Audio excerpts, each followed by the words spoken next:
Good morning, Britain. Robbing Peter to pay Paul. The government is accused of taking an axe to public services already under pressure in order to fund pay rises. Teachers are expected to walk back into classrooms, but junior doctors say they'll stay on the picket lines. From superglue to self-extraction, the painful reality of DIY dentistry is laid bare as people admit they're forced to pull out their own teeth at home because they cannot access or afford an NHS dentist. They risked their lives by forming a human chain to try to rescue 4 boys who tragically died after falling through an icy lake in Solihull last December. We are meeting the hero police officers who've been awarded for their bravery.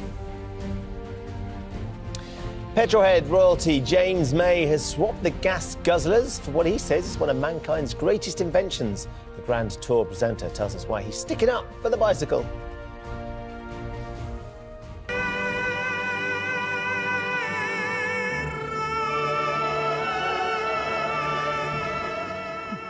Well, he's not bad, is he? He's the Billy Elliot of opera, who's performed for royalty and the Pope, but now Russell Watson says he's become the Alan Titchmarsh of Cheshire. Find out why after 8. Turning cloudy, wet and windy across the UK today with a band of heavy rain. The outlook unsettled as we head through the weekend. I'll have all the details of that and more coming up on Good Morning Britain. Friday, 14th of July, 2023. Live from Television Centre in London. This is Good Morning Britain with Ben Shephard and Kate Garraway.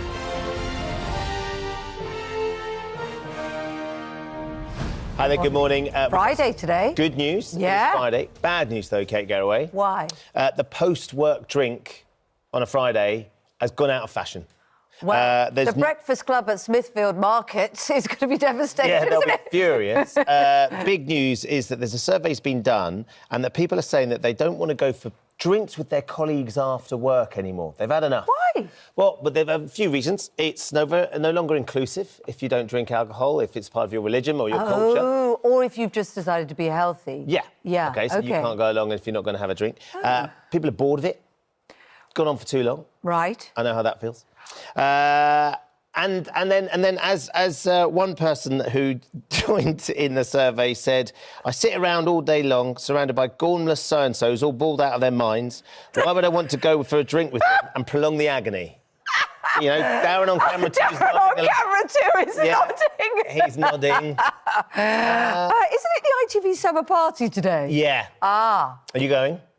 Well, I can't. No. I can't. That's a no. I've got Smooth and all of that. That's a no. It is a no. It's a no. But that means that other people might go because they don't have to sit around talking to me, having banged on gormlessly all morning. Laura will be going. Laura, you'll be representing at the ITV summer party, I see. Well, I don't know. I'll have to just see where the mood takes me today, Benjamin. Maybe I don't want to hang around with these guys chatting boring Yeah, stuff all that's day. fair. Hang on a minute, this is not the Friday feeling we like. Charlotte, are you a post-drink with colleagues?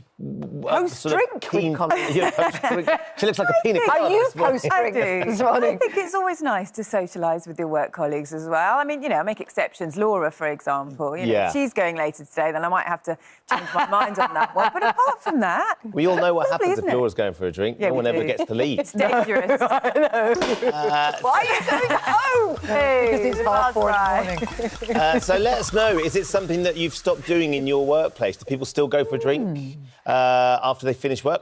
You know, if you've had a love a busy, drink. long day with the crew, if you've been out it's so filming, it's nice. often quite nice to sort of punctuate the day. But Yes. But just one or two and then, OK, everybody can disappear now. I don't know. I think it's lovely. Yeah? I When was think the there's last time you did it? nothing nicer. Well, life's Late a bit odd 80s. at the moment. Yeah, late 80s. Late The 80s. early 90s, there was a lot of it. A lot of it. Late 80s, I was sort of a sixth form, wasn't I? So, yes, so there was a lot of it. Oh, yeah, fair enough. I think there's something lovely. You finish the work, you sit down, flop, you know. I know, apparently lovely, not. cool beer, It's going out pint of of fashion. in your hand. Yeah.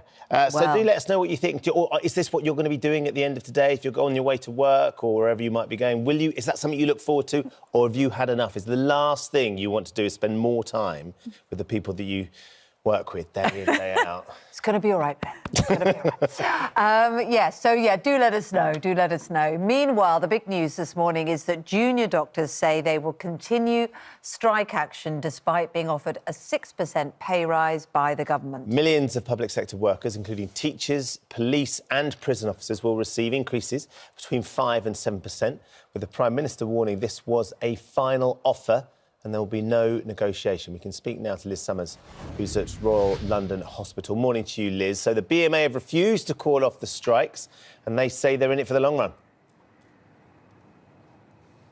Morning, Ben. Morning, Kate. Yes, that's absolutely right. The British Medical Association has said that the risk of further strikes is very high. Now, the Prime Minister has offered junior doctors a 6% pay increase. They are calling for a 35% pay increase.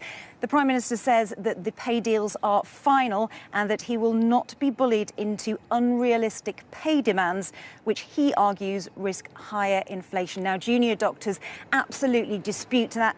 They say that the narrative that public sector pay fuels inflation has been discredited by economists. Now, there will be strikes both here and across the rest of the country today as the 5-day strike by junior doctors continues, the longest strike of its kind in NHS history.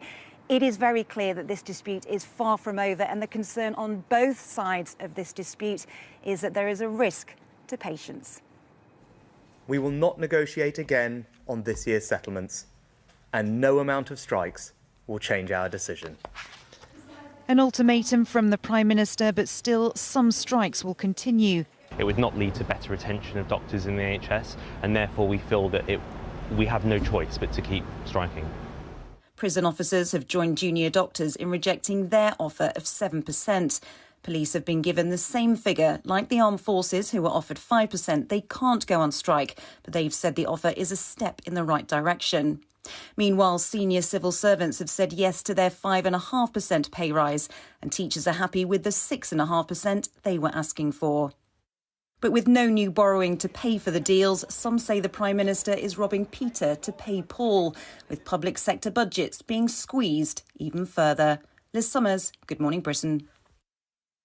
Well, that's our top story, and coming up, we're going to be talking about that with former Labour Home Secretary Jackie Smith and broadcaster Ian Dale. We've also got Government Minister, haven't we? The Education Minister on the show. This morning. Yeah, and so we're talking to her about the teachers too. But first, here's Charlotte with the rest of today's news. Thanks very much, Kate.